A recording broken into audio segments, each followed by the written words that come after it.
Assalamu alaikum and a very warm welcome to all the attendees who are here with us in our QE platform.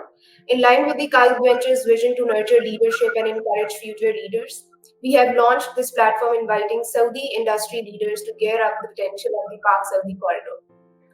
Today, we are honored to host Mr. Asim Ghani, who's a distinguished guest and a great leader of Pakistani market and the Saudi market as well, who's a Pakistani expat working in Saudi Arabia for past 25 years. And he's here with us to share his valuable insights. Most aspiring entrepreneurs seek advice on stepping into the race of entrepreneurship. Our aim today is to talk about the challenges faced by a young entrepreneur. The attendees that we have on board right now are from the two diverse background. One are students who are stepping into this new industry of having their career out in the industry, and the other ones are the entrepreneurs who are currently working in the industry and who are doing great and want to success in the market outside Pakistan. Without delay, let's move forward to Mr. Asim Jamil, an experienced CEO of tracking and Quaid Ventures, with the visionary force behind several successful startups and ventures. He always contributes to a strong foundation of expertise. However, what sets Mr. Asim apart is his remarkable journey of entrepreneurship. Hi, Asim. How are you? Ji, Assalamu alaikum, Shiza, and Assalamu alaikum everyone who are attending this session. Fine today. So, shall we get to the point direct? So basically, today our session it's more towards the growth of an entrepreneur and understanding the entrepreneurship. I think before we start this subject, it is very important to understand what an entrepreneur is. And I think in the last session also we had touched a bit on this. So just to take it forward, an entrepreneur, when we say it's not a small word which can just be taken and used as casually. An entrepreneur is a very big, solid foundation, which is basically who basically develops strategies, who basically builds the businesses from the scratch, and he takes a lot of risks. And he is like not only from one side, he's starting from very scratch level, and from the thought process, from the idea, and going into the problem solving, and then hiring of the staff and people, and moving in that direction. So the journey of an entrepreneur, or the thing when we think of an entrepreneurship, it starts from the thought process. So when we say about the thought process, the most important thing which comes into the mind is that why are we entering into this journey? And when we say that we have thought of entering into this, the most important thing which normally people jump into it is the dream. So the dream is one thing which a person thinks of or dreams of, like, that what he really wants to be and what is he thinking of trying to become in future. And from that perspective, that comes up to a point where he starts translating his dreams into some practical situations of life. So one thing which is very important for all the entrepreneurs who want to be an entrepreneur is that all of the successful entrepreneurs, they have a dream in life. They dream big. They do not dream small. They do not just go for some shortcomings or some shortcuts. They have big dreams in life, and that's where, when we'll go through this session, you will see that the major successful entrepreneurs, how they had gone into those journeys and they had failed as well, and even then they did not stop, and they had been keep on moving because they believed in their dreams. And when they believed in their dreams, it was the passion which was continuously keep on going them in the next direction. So an entrepreneur, like, again, as I said, like, he is the one who believes in his dreams. He believes in the concept which he's thinking of. And then from there, he goes into the successful risk-taking factors, because he's the one, he's looking from that eye, that he understands all the parameters, all the risks, all the plus and minuses of that. And he knows that in which direction he's going and what is he really going to achieve it. Without having this belief concept and without dreaming on this, you cannot really achieve what you are thinking for, because this is one of the key things which you really need to have it within your entrepreneurship journey to make sure that you're moving to the next steps. So now let's take some of the real world examples to translating on this what I've just mentioned. So some of the key ones which I'm just taking, like Steve Jobs, Apple, Jack Ma, and Mark Zuckerberg. So these people, when we talk about these as entrepreneurs, and they and see their journey, what they had done, they were thinking big, they had big dreams, and they were thinking about changing the overall the status quo which they are in. And all of these, if you see these examples, they had nothing in hand, and they just started from just a thought process, and they started from an experiment and a vision which they had, and started building into that. So Apple, we know today what Apple is. And that founder of that Apple, that entrepreneurial mindset of that Apple, was of the Steve Jobs, was that he wanted to transform the industry, and he had a very clear vision. And because of his vision, he was absolutely going in that direction without any intervention, regardless of a lot of bottlenecks which came. And even then, like his friends, his close ones, some of them were against him. They could not believe what he's doing, but he was taking those crazy decisions. And it's important to understand that whenever we are thinking at that level of the thought process, so there will be a lot of people who will not believe you. There will be a lot of people who might be saying that you are crazy. There will be a lot of people who might be just getting away from you. So again, this journey, it has to be very, very consistent. You will have a lot of challenges, you will have a lot of problems, but if you believe in your dream, if you believe in your thought process, and if you're passionate at what you're doing, then you will keep on going in that direction, and you will keep on creating the success stories. And there will be a point where then people will start believing that yes, this what he was thinking has right now really come into the practical on ground, and now we can believe and we can move forward on this. Same thing if we go with Jack Ma, or Mark Zuckerberg. So these were the people who had started with a very, very small team, and no one could even think of that with this small team when you are starting, and the big talks or things which they were discussing at that time would turn into such billionaires or trillionaires companies today. And as of today, if we speak about Elon Musk, so everyone knows which direction the direction is going. So again, we'll take you through some of the failures as well, that all of these guys, they did not pass in the first startup, or they did not have a consistent success. So they faced a lot of challenges, they faced a lot of failures, but they were consistent in their target, in their vision, and they ultimately went into that direction of the success and achievement. So now let's take that the entrepreneurship, the business models and the goals, let's divide it. So we have divided it into 4 different sectors. So there are different type of businesses or entrepreneurship journeys. The first journey which we're talking about is a small business entrepreneur. In this one, we are talking about who just wants to enter into a business for a sustainable livelihood, and this type of a businessman or an entrepreneur, he is not thinking much beyond of the core soul which he is living in, and he wants to just focus on the sustainable livelihood. This type of entrepreneurship, or the thing, they will hire local people, they will have a very little capital, and they will stick to that, and they will be happy with a certain sustainable income. And that's what they will just try to limit it. And the maximum they will go in opening another branch, or just expanding a very little bit within their domain, and they will be pushing in, trying to have their family members into this business, or some very close ones, and just keep it into that loop. So this type of entrepreneurship mindset would be a limited one to a certain level. Now let's move on to the second one, which is the scalable startup entrepreneurs.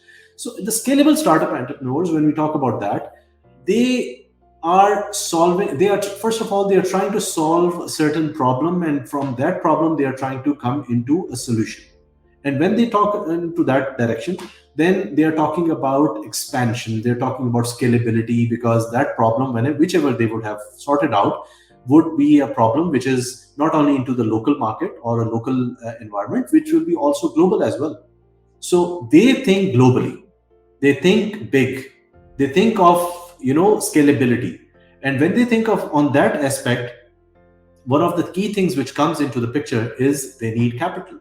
So they have to go into a venture capitalist form or some other funding formats where they could get into. But before entering into that, they need to make sure that their business model is right up to the mark, their problem statement, their solutions which they're solving are up to the mark, and they are really going to create a disruption within that particular market.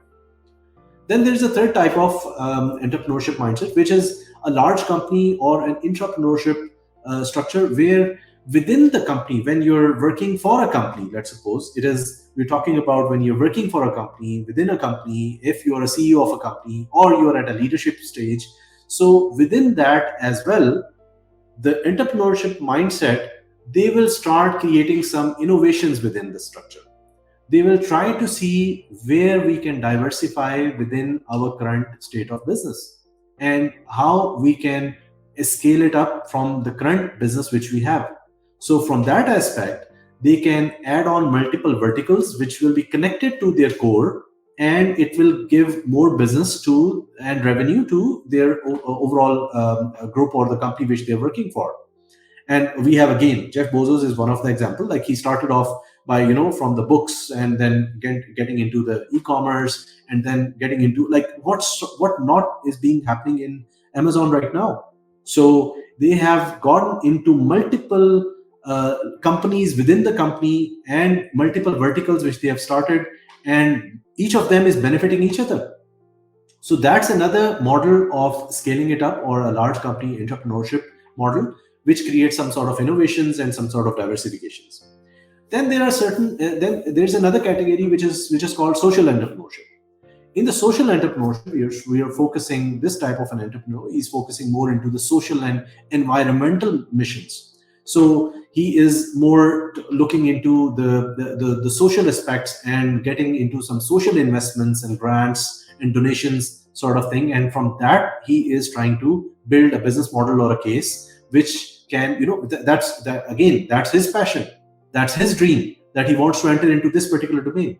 So it doesn't matter whether this business is generating much more profit for him or not, but he is a social entrepreneur, and he is believing in that, and it is his passion that he's moving in this direction. So whichever quadrant you fall in, you need to make sure that you need to try the best practices of that particular quadrant. So if you're into a social entrepreneurship model, then you need to see that who will be my target audience, who will be my investors behind, and what is the impact I'm really going to make, and what is the long-term vision which I'm going to achieve from this. So having said that, all of this, if we summarize all these four, so there are certain common things which the entrepreneur will have, which is the goal, the target, the dream, the vision which he is thinking of. So from that dream, that target, it depends how big the person has set his target, how big the person has set his goals. The bigger the dream, the bigger the goals will, and the bigger the company's structure would eventually start becoming it. The lesser the goal or the target would be, the smaller the setup or the structure would be. So some of the benefits, let's say, now when we talk about the benefits and also the challenges. So nothing comes for free, and at the same time, when you go into that hardship and we go into those challenges, so definitely there are multiple rewards which are associated with. So some of the I think start from the challenges side. So rest assured that any entrepreneur would definitely be into serious challenges, and especially the financial stress challenges would be one of the key ones which will always be in his back of mind. And he will be thinking on that side, and he will be worried on that side. So that stress will always be there. Okay. And it's not an easy stress. And again, there are certain things that you cannot confirm or be confident that yes, whatever you're doing is 100% sure and you will be getting that success rate. So there is a failure rate as well, and there is a high failure rate on in this particular journey. It's not small, because you're testing some of the things which are for the first time, and you're taking a lot of challenges. You have a lot of competition maybe around, and you might not be aware of a lot of things which should be taken care of in an ideal entrepreneurial journey. So these are certain challenges, there are certain legal issues, and there are a lot more, but these are some of the key ones which are always at the back end, and people are thinking and trying to see that how to come up to it. But at the same time, when you overcome these challenges, so one of the key things which I like, if I take myself, I personally think that I feel happy when I see that there is a serious level of job creation happening into the market, and there are a lot of people who are getting the benefit and getting on the payrolls, and their families are being run, and we are trying to create that sort of jobs into the market and helping the surroundings. At the same time, there are certain innovations you come up into which are not being done before, or someone has tried it and could not be doing it successfully, and you have done it. So eventually, you go into the economic growth, and when you club all this, there is a personal fulfillment which comes along with it, because you had dreamt for it, you had set the target, and you had set the goals, you had set the vision, and you are overcoming all those challenges. And eventually, when you reach to that point of a success, so you feel that yes, now today what I thought of a couple of years back, now it is coming into the reality. And when you see it in front of you, all these things coming true, so you feel happy, you feel relaxed, that okay, fine, this is what I thought of, and that's where I'm achieving it.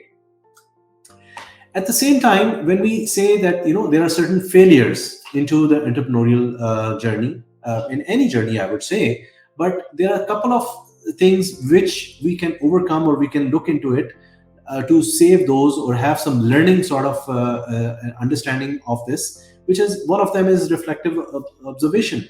So whatever you are doing, you need to have certain sort of projections in place, certain sort of targets to be set in place, that why am I doing this, and if I'm doing this, in which direction I'm going to go, and what am I going to really achieve out of it.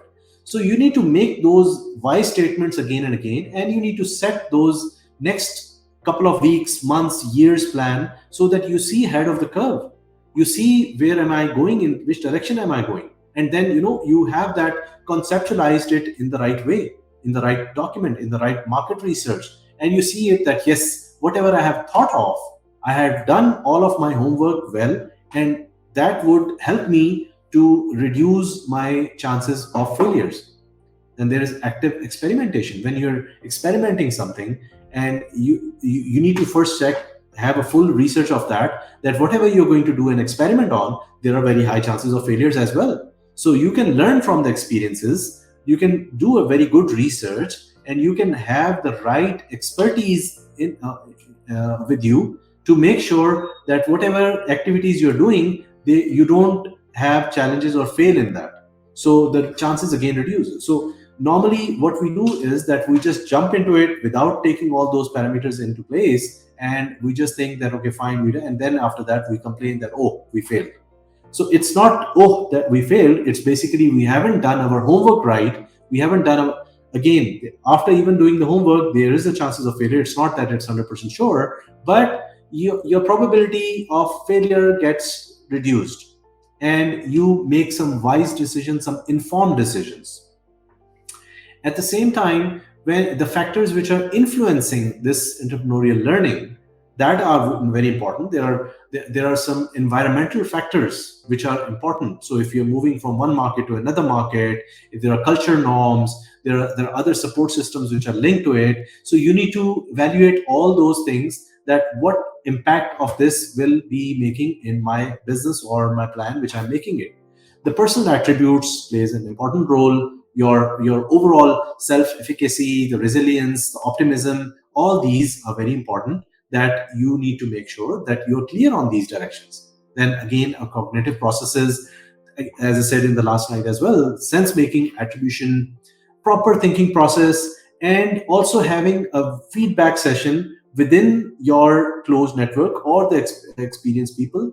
And you should have sort of an advisory or a mentorship arranged, so that wherever you're going, in which direction you're going, you should be open for the feedback and keep on improving in that direction.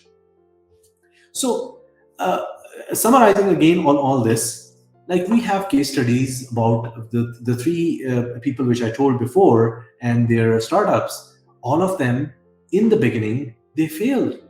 Their first startups or their first plans or the first few months or years, they were not into that right direction. So it's most of these successful entrepreneurs, if you will see, uh, you will find that their first startup was a failure. And the good thing is that they did not stop, or they did not just get demotivated. At the same time, they did not get into some sort of a love affair that they are not leaving their first startup, and they are ongoing it. They are covering up from their mistakes. They are moving forward. They are learning it, and eventually, from that learning process, they are going into that direction. That yes, now what we learned in the previous one, what the mistakes which we did in the previous one, we will not make it in this one. And that's where the second or the third startup eventually becomes into that direction, that yes, this is what we have learned, and we have found out that which is that niche which we have to create in our business. What are those challenges which we need to make sure that we should be overcoming from those? So similarly, like Thomas Edison, like Walt Disney, we all know that he failed in the first one. They were like, if he was Lafogram Studio, and he failed over there, and then he went into this Walt Disney. So the same thing, where the people were laughing at him and he was considered as a failure, he converted that same into the next startup as a success. So it doesn't matter that if the people are not believing in you or laughing at you or whatsoever. What matters is what is inside you. What matters is that what is the belief structure of yourself. So that is more important, to make sure that yes, you are going in that direction and you believe in yourself, regardless whether whatever the people are saying. And if you're in that right direction, and if you have the right surrounding with you, if you have the right environment with you, and if you are surrounded with the positive minded people and the people who can show you the right direction, then again your chances of failure becomes less. And from the previous failure, you will not get demotivated. In fact, you will get more energy, and you will find more challenge, and you will say, no, I failed it at one time, now I've learned it, these are my learnings, and I'm going to go into the new direction, and I'm going to set a new success story to prove that yes, what I was thinking, the dream which I made it, the vision which I made it, is in the right direction. So this is basically, we just wanted to take you through a bit of the journey of the entrepreneur. Like again, like what are the challenges and what are the benefits of all it.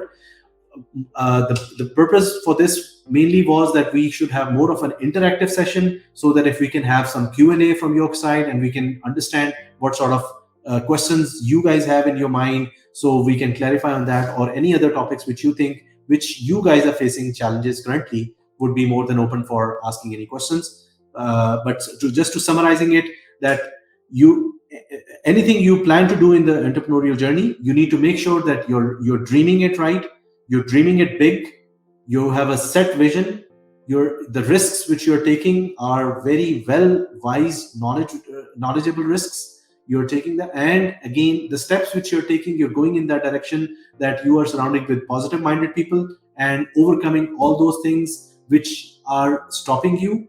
And at the same time, you are surrounded with some sort of an advisory or a mentorship board which can guide you in the right direction and does not let you fall where, or get you demotivated or out of the track during your journey.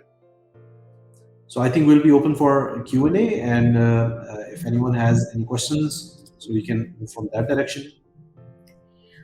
Yes, thank you, Asim, for all the details that you have shared with us. And I think let's start with the first question. Um,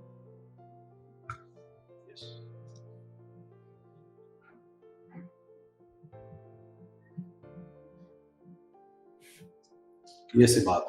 Assalamu alaikum. How are you?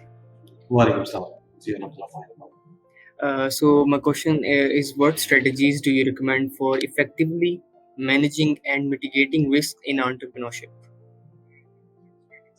Okay, good. So, as I said, like anything which you are planning to do, first of all, you need to do a proper market research for that. You need to make sure that whatever you have done, you're thinking of, you validate it financially as well, in terms of a proper financial feasibility plan. You make sure that what are your break even points and what are those why statements which you have thought of, that this is why I am doing this business, or this is why I have selected this idea, or this is why I believe that this is something which is going to disrupt the market. So these are a couple of three, four things which you need to make sure that you have done your homework very right. And at the same time, you need to understand that whatever you are thinking that this is something unique, when you do a very detailed research, not only locally and globally, you will find that some of those things are being done somewhere else as well. So you can learn from their mistakes as well. So that will help you to do a very good planning strategy for your business which which you're thinking to do. Right. So there is another question from the live chat. Are there any emerging trends or industries that aspiring entrepreneurs should be aware to? So again, it all depends on your personal interests. Okay, so if you are, even if there is an emerging trend, I would highly suggest that you should not be only focusing on the emerging trends, because maybe that emerging trend does not match your personal interests, does not match your passion, does not match your dream which you have thought of. So let's suppose if an emerging trend is going towards some sort of startup or a VC, mindset or stuff, but your dream or think is related to social entrepreneurship. So again, every thought process or every trend has its own value. You need to make sure that how you are matching those trends with your internal interests, and at the same time, if it is not matching, you should not be just forcefully going in that direction. You should be aspiring what you think is right, and then only you will become an entrepreneur. Because if you're going in that direction of an emerging trend, then you are going towards a job mindset. So you're just thinking that what other people are thinking, right, I will be going in that direction. So it's a totally different mindset which you need to focus and prioritize yourself rather than what others are doing. Yes. I think that that's more of the emotional aspect of seeing the things as well. That how you are looking forward to the things and what positive vibe you are getting out of it. Yeah, exactly. So I think let's move to the next question. Yes, Nita. Assalamu alaikum. My name is Nida Ali, and my question for today is: what is the main advice would you give to someone who is just starting their entrepreneurial journey? Ji, walaikum salam, Nida. So basically, the first advice, as I said, have your why questions please answered very well before even jumping into this. So this is, again, I'm emphasizing this again and again, that needs to be answered by yourself. How did you get influenced by for taking this decision or getting into this interview? Was it a cup of coffee where with the friends where they said, okay, fine, let's do business, we should be away from the job, or we should be so, and then what other thing was it? So that's the first thing, that you should be answering your why questions very, very well. Okay. Second thing which you need to think in, that you need to explore yourself more, that who are you and what makes you happy and what makes you comfortable and what is your strengths. So that will further decide that, okay, this is my personality, this is my strengths, and this is where I need to intend to or direct to. And then you go into some, again, the weaknesses as well. So when you sort out the weaknesses, so some of the questions will be automatically answered, that you will know that this is not my direction. If I will go, I will have to force myself to go in that direction. So those will automatically go into the negative list. And then you go into your environment and the structure, that, okay, fine, how whatever I'm thinking or whatever this I thought of, how that fits within the environment which I've thought of. And then you go into the details of that. So these are the first three things which are more related to your overall personal evaluations, which you have to do yourself. and then you go into that direction.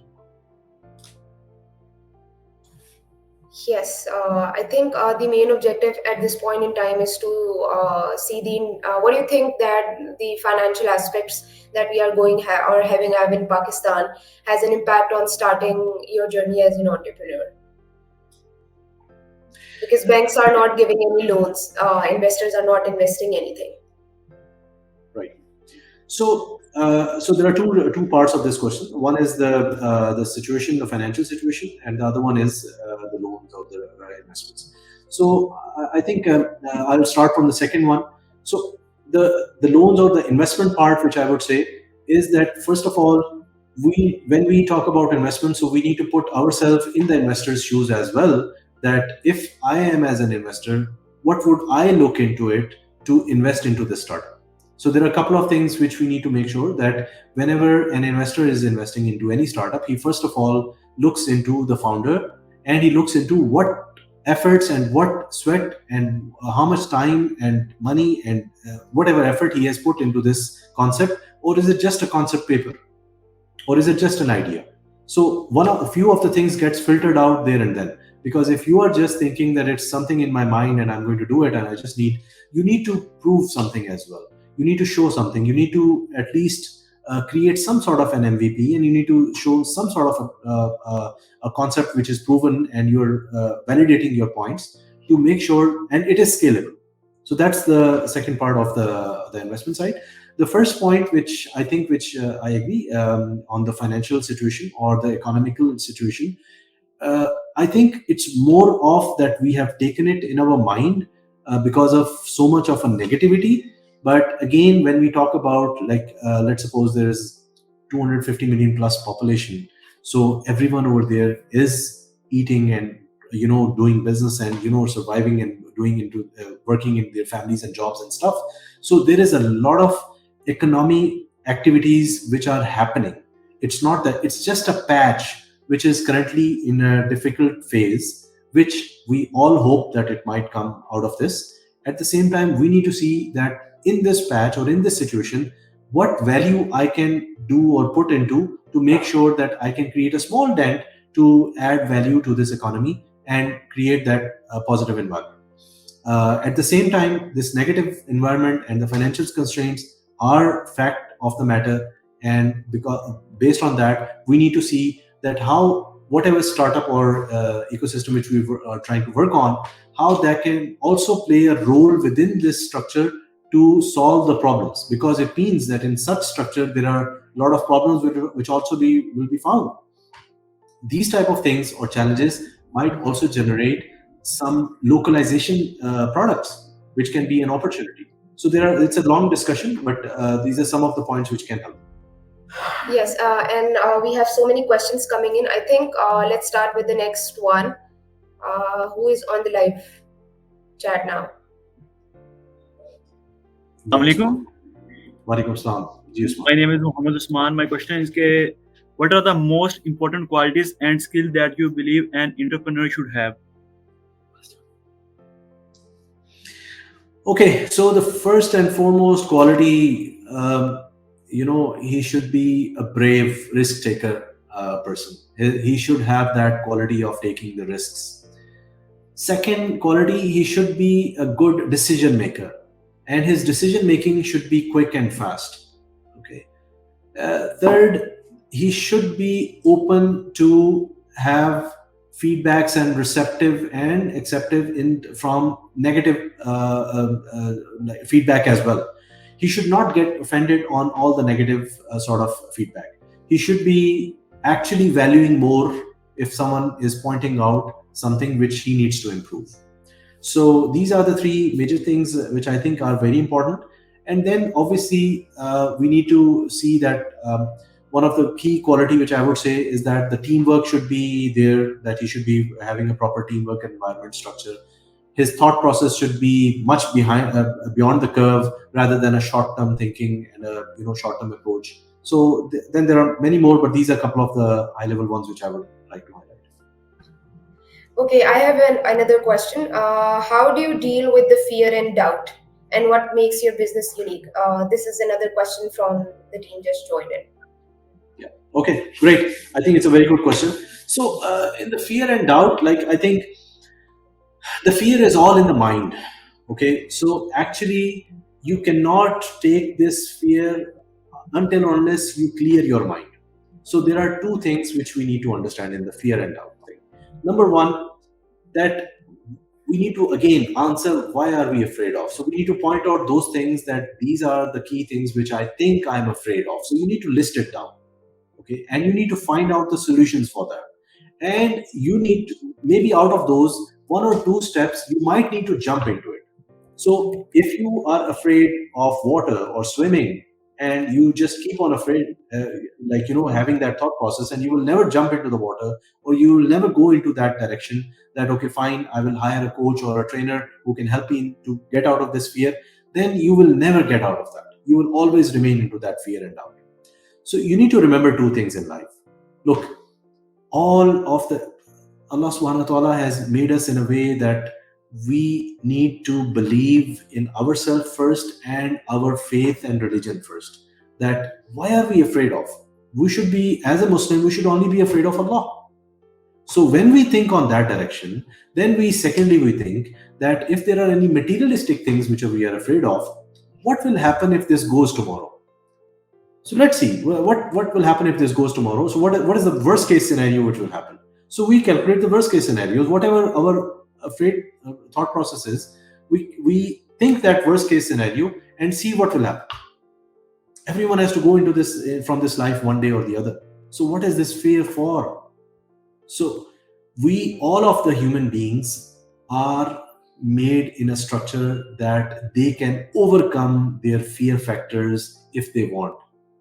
They need to be close to their religion, to their main thought process, and they need to be believing in what is the right direction of life.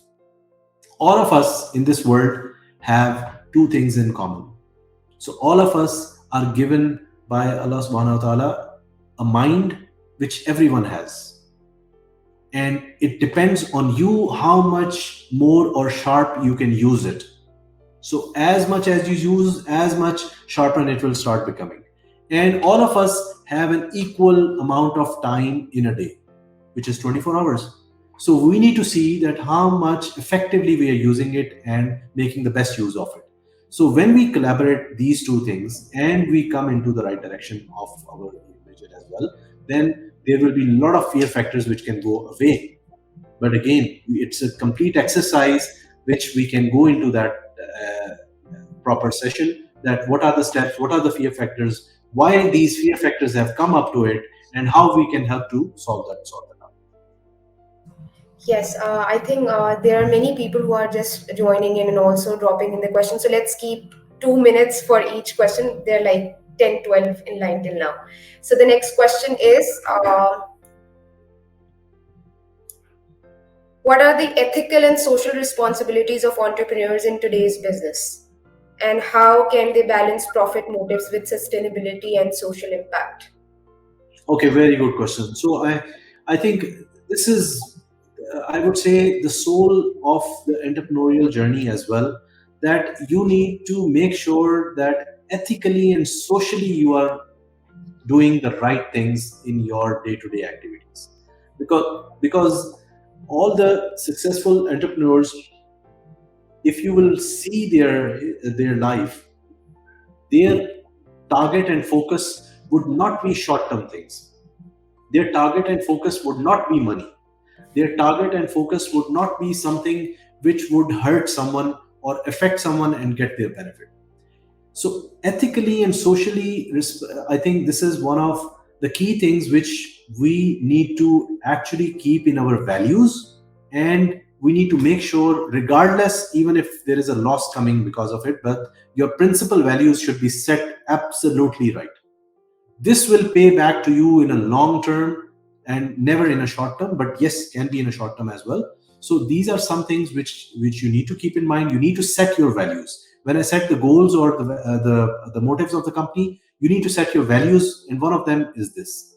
At the same time, the second part, how can they balance profit motives? So sustainability and the social impact, again, you need to build in your business model that whatever I'm doing, what impact of that is in the environment or the social. So from that, you need to build it in your business model from day one as well. That this is eventually, I'm thinking that I'm going to add value to the social economy of the environment. And that will eventually turn into the balance of profits or whatever you're targeting it by default. I hope I have not taken more than 2 minutes. Yes. So the next question is, how can I get up an idea of a new and unique startup as an entrepreneur? And how can I get to know about the market trend and demand and success rate of my idea? So how can I get up an idea that of new and unique startup is, again, as I've explained it before as well. It's not about how you can get up an idea. It's about how you can explore yourself first. Okay. And how you can get more insights of your strengths and weaknesses. And then from your strengths and weaknesses, you need to see that in which quadrant do you fall in. Okay. And then from that quadrant, you need to further filter it down, that what type of a person you are like what sort of area you are expert in and which you can take in. Then you need to see that, okay, fine, what is the surrounding which I need to get involved. If you are introvert, if you're a techie, if you're something, so you need help in the sales or the marketing or other sides. The market trends, again, a market research is required from which market you're targeting about, a local market or an international, whichever market you're targeting. The market research is the core thing which I have emphasized multiple times, that you need to focus and you need to get on that and then see where the trends are going. And then one is the trend side, the other one is the challenges side, the problem side. So from the problems, you can set your own trends as well. Like Kareem or Uber, like Kareem set its own trend. It was not a trend before. So again, it depends on what sort of thought process you're going to work on. Yes. So do we have anyone in queue?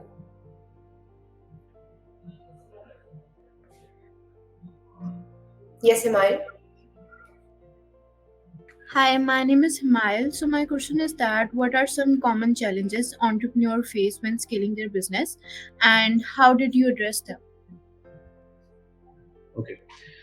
So one of the most common challenge, I would say, before jumping into business is the fear factor of getting into this business factor, because you need to make sure your kitchen expenses, your overall financial challenges and stuff. So the first thought process or challenge is this: you have to take a risk.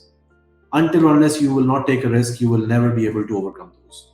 So that's the first thing where before entering it. Now, when you come into the entrepreneurial journey, one of the key challenges which you normally face, or I have also faced, is the talent pool or the hiring the right team along with you, because you are into a startup or a journey where it's just on a scratch level. You are the office boy, you are the everything from accountant to the businessman to the salesman, everyone. So when you hire someone, so that's one of the challenging things, that people need to trust in you, people need to believe in you. So the talent hiring is one of the key things which becomes a challenge, a good talent. So to overcome this type of a challenge, what I have done it, or what we normally practice, is that, again, then you have to sometimes hire a little lower than what your requirement is, and you need to train them, and you need to keep them along with you, that you train them and you take them to that level what you require. That's one part. The other part is that if you have the financial backing, then you hire the person above his market value. So if a person's value is, let's say, a 10,000, so you're already hiring him at a 12 or a 15,000, so you say, okay, fine, he will not be going anywhere because not so. So these are two different ways of approaching that, how you want to go. The other challenges which comes along with it, the experience level. Since you are not very much experienced in your business, you have not done the business before, there are legal challenges which can come into. So the best part for this is that you enter into any incubator or an accelerator where it can give you those sort of all trainings, and you're part of that, and what's the good thing in the sales, in the marketing, in the operations, in the finance, in the legal, in the company structuring, formation, taxations. So you get help from all the experts, subject matter experts, and then you take your decisions accordingly. Yes. Yes. So another question from Ariba Malik. is what are the key tips for building a strong brand identity for a new business?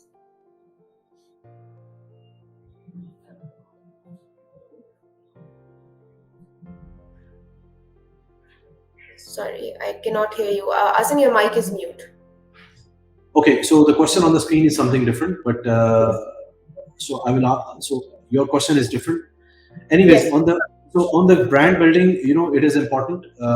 Okay, so brand identity for a new business. So again, the brand identity of a new business, it's a very good question, and this is something where we need to put some more effort and thought process in the beginning, rather than later on we realize that, oh, we made a mistake. So the strong brand building identity process starts from what your idea is, what your thought process is, what your vision is, what sort of market you are going to target, and based on that you try to come up with a name that, okay, fine, what sort of name I'm going to get into it, and then the colors comes into the picture, and then the other structure of that, like what sort of branding you are thinking that will have an impact on this particular business. So colors play an important role, the logo plays a very important role, the name plays a very important role. So these are 3-4 things which are important, and then comes the other things, like once you finalize these, which are very important pillars, then you go into the full complete brand guideline of your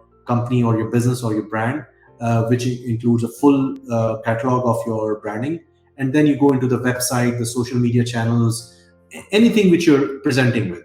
That can be your uniform, your gift items, the way of expressions, the messages, the communication channels. All this comes to a part of your strong brand identity. The other question that Muhammad bin Zafir is asking is what basically you need for a business startup, skills or a big investment, or maybe both. So basically what he meant is that what do you need most? A business startup idea or a big investment? So the first thing which is needed is your willingness. The second thing which is important, so once your willingness is there, your belief is there, you will jump into it. The second thing is your skills, because it's the founder actually. It's money is not important. The most important is the person who has the idea, or who is doing the business, or who is planning, and whose thought process it is. That's why if you see overall this session, I've been emphasizing on 2-3 main points, which is your dream, your vision, your target, your goal, your thought process, that what are you doing on that direction. That is more important, that has the more value. The investment part comes along the way. So definitely that is also important, because if you only have an idea and you're not able to execute it, so then it will just be failed. So idea is 90% of your business in the beginning. The moment you transfer that idea into practical situation, the execution becomes 90%. So if you have a very brilliant idea but you're unable to execute it, it means you are at 10% and the 90% is on the failure side. So execution is very important, and that execution you need to have different phases and levels, and eventually reaching to proper investment as well, which justifies the return on investment as well. Aisha Shahzad is asking, what financial matrices should I focus on to track business growth? I think all business students have just joined in and they are selling. Yeah, so I think financial metrics, first and foremost, is you need to have a proper feasibility plan made for your business idea.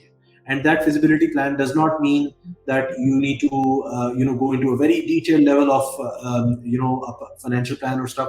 A simple basic Excel sheet of what you are planning to do, what are the cost structure, what are the revenue we are expecting, and a clear future projection which you need to build into your mechanism. Then second thing, you need to make sure that what are the fixed expenses and what are the variable expenses. So that will give you an idea that these are the limited fixed expenses, and you need to lock them down. That these are every month which are going to give an impact on my business, whether the business runs or doesn't run. These are the fixed expenses which I have to carry on. Second thing which comes after that is the break-even point, or the ROI point, so the break-even point when you make it, so you will know that this is the minimum number which I need to achieve the break-even. And if I don't, then it means it will be a continuous bleeding which will go on.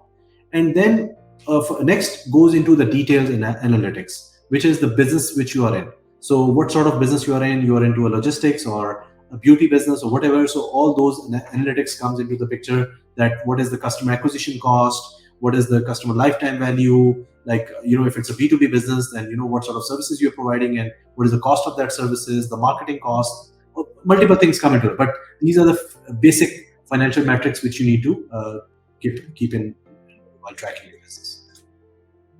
Fatima Qureshi is asking, is there any specific software which one must have a strong grip on that would overall help in the journey and is also in greater demand in the market? So software.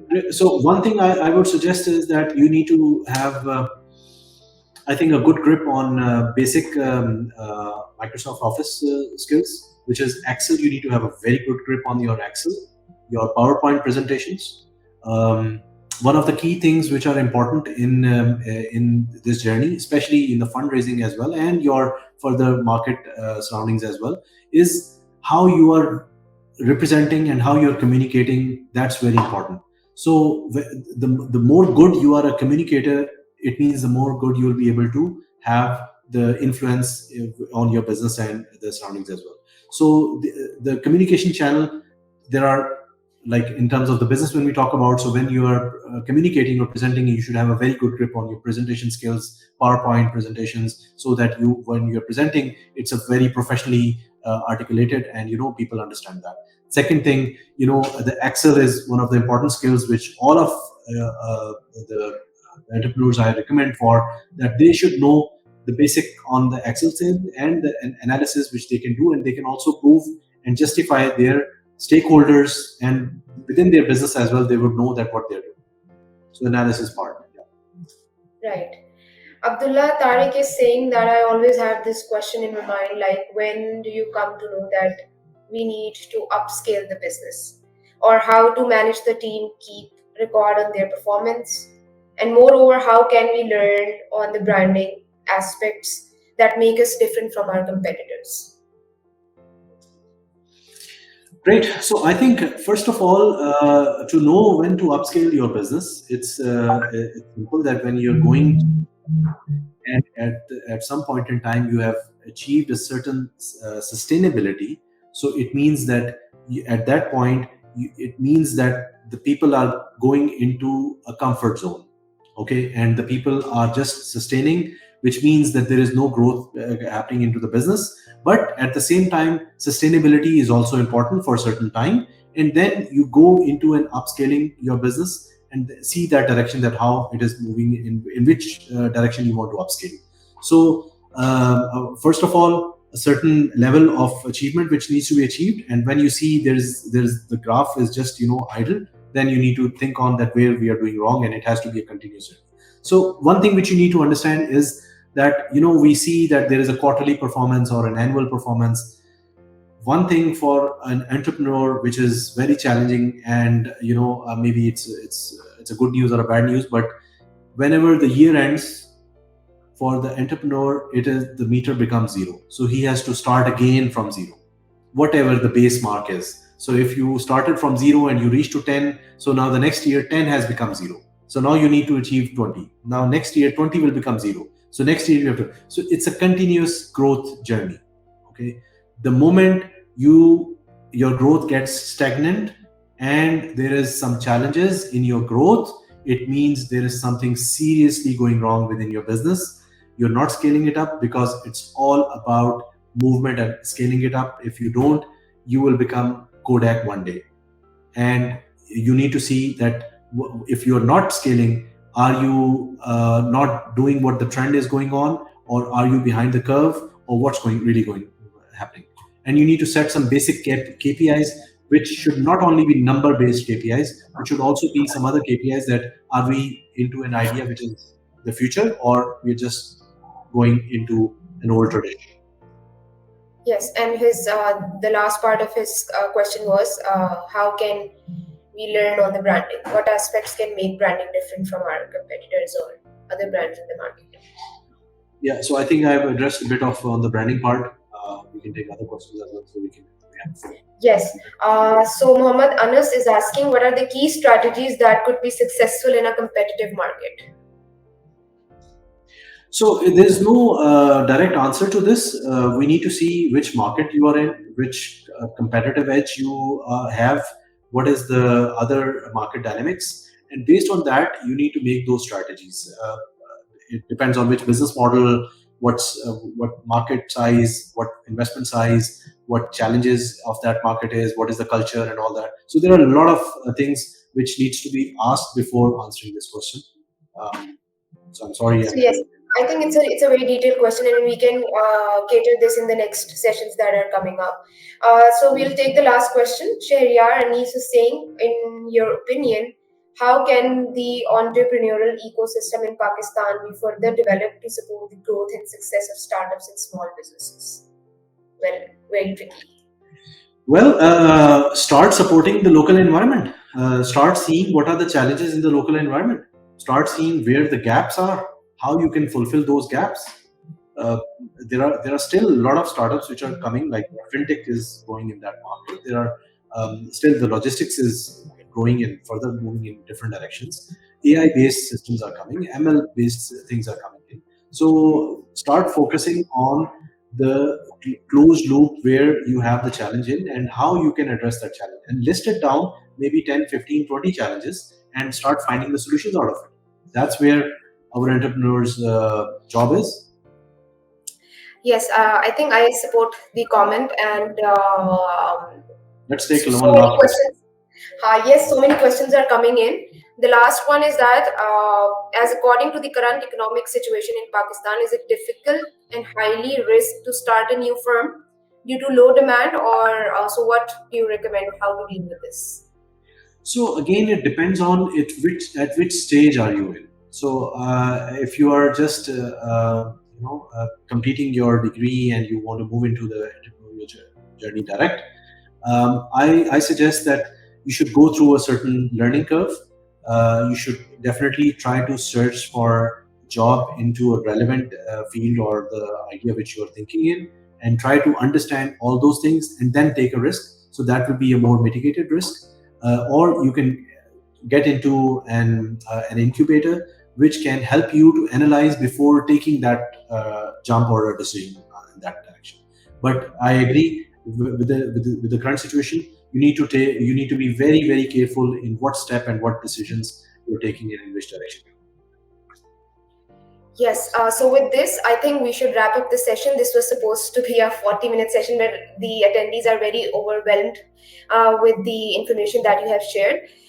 Thank you, Mr. Asim Jamil, for joining in this session. And I would like to announce that with the successful initiation of our first session, we will be holding up these sessions every week on Thursday, 1 p.m. Saudi time and 3 p.m. Pakistan time, and we encourage everyone to route out these information to everyone who wants to join in the session. And the questions who are not being answered in this session till now, I will make sure that we'll put up some of the information of those sessions in our social media posts. Thank you everyone for joining in, and we are overwhelmed with the response of our attendees. Thank you very much, everyone. And whichever questions are unanswered, we will try to note it down, and we will try to contact you or answer you. And you can also reach us if there is any help you would require in this area. Thank you very much. Thank you, everyone. Thank you. Thank you.